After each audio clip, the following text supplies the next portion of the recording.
Kesetiaan itu sangat penting dan harus dimiliki oleh manusia.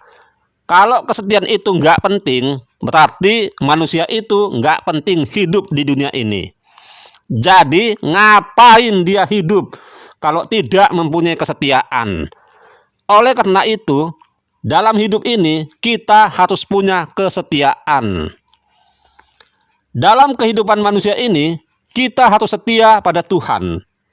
Jangan pula kita sampai melupakan Tuhan, apalagi sampai meninggalkan Tuhan. Sedangkan Tuhan saja tidak mau meninggalkan manusia. Tuhan begitu setia kepada manusia, walaupun manusia itu sudah jatuh ke dalam dosa. Tapi Tuhan masih tetap setia dan mengasihi manusia. Bahkan manusia itu bukan hanya dikasihi Tuhan saja, tetapi diselamatkan. Oleh karena itu, bersyukurlah kita karena Tuhan telah mengasihi kita. Kalau Tuhan sudah mengasihi kita, kita pun harus mengasihi Tuhan dengan sepenuh hati. Jangan mengasihi Tuhan setengah hati, apalagi tidak punya hati. Cara mengasihi Tuhan itu gampang. Lakukan segala kebaikan dan jauhkan segala larangannya. Memuji dan memuliakan nama Tuhan di tempat ibadah.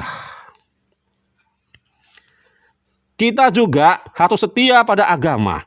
Mau agama apapun, itu semuanya bagus. Yang penting agama itu percaya kepada Tuhan yang Maha Esa. Dan dalam kehidupan beragama, kita harus saling menghargai dan menghormati dan menciptakan perdamaian agar tercipta kerukunan antar umat beragama. Kalau semua agama saling menghargai dan saling mengasihi, saya sangat bahagia sekali. Di samping itu juga, kita harus setia dengan pasangannya. Kalau sudah menikah, jangan coba-coba untuk berpaling dengan pasangannya, apalagi sampai terjadi perselingkuhan. Kalau dia sudah punya suami, pertahankanlah suamimu itu sampai mati. Walaupun selama menikah jarang membuatmu bahagia. Asalkan dia tidak pernah melakukan kekerasan dalam rumah tangga. Jangan pula kamu meninggalkan suamimu karena pekerjaannya tidak jelas. Walaupun pekerjaannya tidak jelas, tapi dia jelas di mata Tuhan. Berikanlah suamimu itu pencerahan. Bicaralah baik-baik kepadanya. Mau di ruang tamu pun bicara boleh. Mau di dalam kamar itu lebih bagus. Asalkan jangan bicara empat mata di dalam kamar mandi. Berikan motivasi pada dia agar bertanggung jawab dengan keluarganya dan berusaha mencari pekerjaan yang baik. Saya yakin kalau sang istri bicara baik-baik, penuh dengan kelembutan, pasti sang suami akan berubah. Tapi kalau sang istri marah-marah, penuh dengan emosi, kemungkinan suami itu tidak akan berubah. Jadi, perubahan sang suami itu terjadi karena kelembutan, kesabaran, dan kesetiaan seorang istri. Begitu juga dengan suami, tetaplah setia kepada istrinya. Jangan sampai tergoda oleh wanita lain.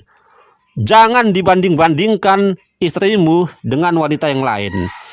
Kalau kamu membanding-bandingkan istrimu dengan wanita lain, apalagi sudah bosan dengannya, berarti perkawinan kamu itu adalah sandiwara. Kalau kamu sudah menikah dengan istrimu itu, berarti dialah yang terbaik dan tercantik bagimu. Kalau tidak terbaik, ngapain kamu menikahinya? Makanya sebelum menikah, berpikirlah dulu sebelum bertindak. Jangan ada penyesalan di kemudian hari.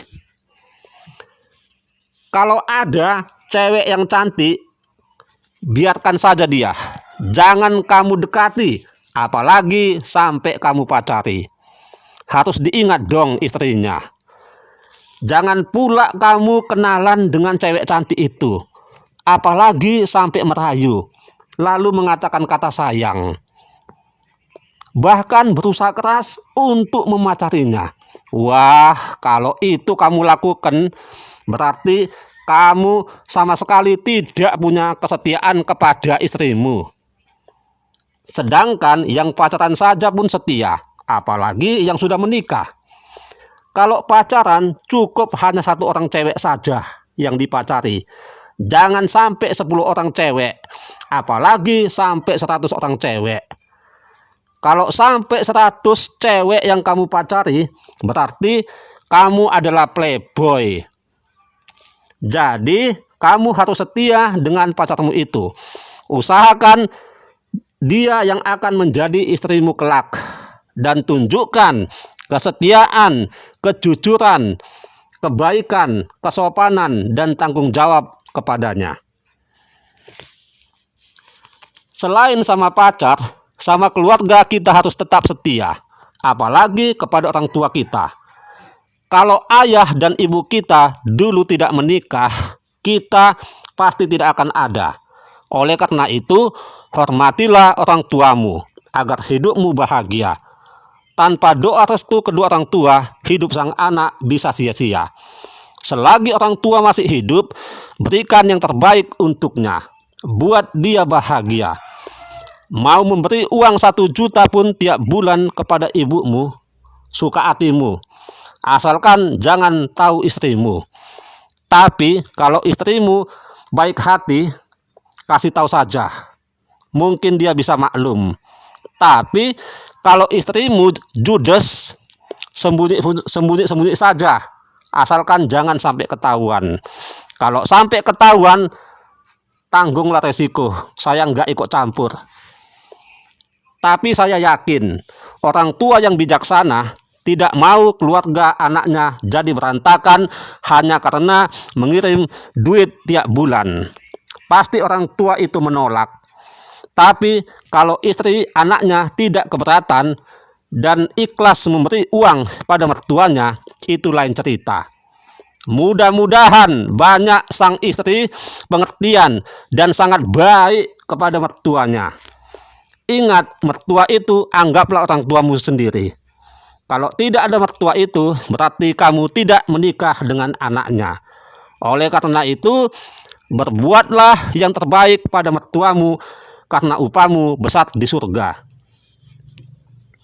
Dalam kehidupan kita juga harus setia kepada kawan. Sesama teman harus tolong menolong. Kalau dia lagi susah, kalau dia susah harus dibantu. Demikian juga sebaliknya, kalau kita mengalami kesusahan, dia pun harus mau membantu kita. Jangan dia saja yang kita bantu. Jadi sesama teman harus saling tolong menolong agar kehidupan menjadi lebih indah. Di samping itu juga kita harus setia kepada negara kita. Walaupun negara Indonesia tidak kaya, tapi kita harus bangga menjadi warga negara Indonesia. Tunjukkan rasa nasionalismemu itu. Sedangkan pahlawan, pejuang yang merebut dan mempertahankan kemerdekaan saja rela mati demi kesetiaannya kepada bangsa Indonesia. Kita jangan mau mengkhianati negara kita sendiri. Cukuplah PKI saja yang pernah mengkhianati bangsa Indonesia. Apapun yang terjadi di Indonesia, kita harus tetap setia kepada negara Indonesia.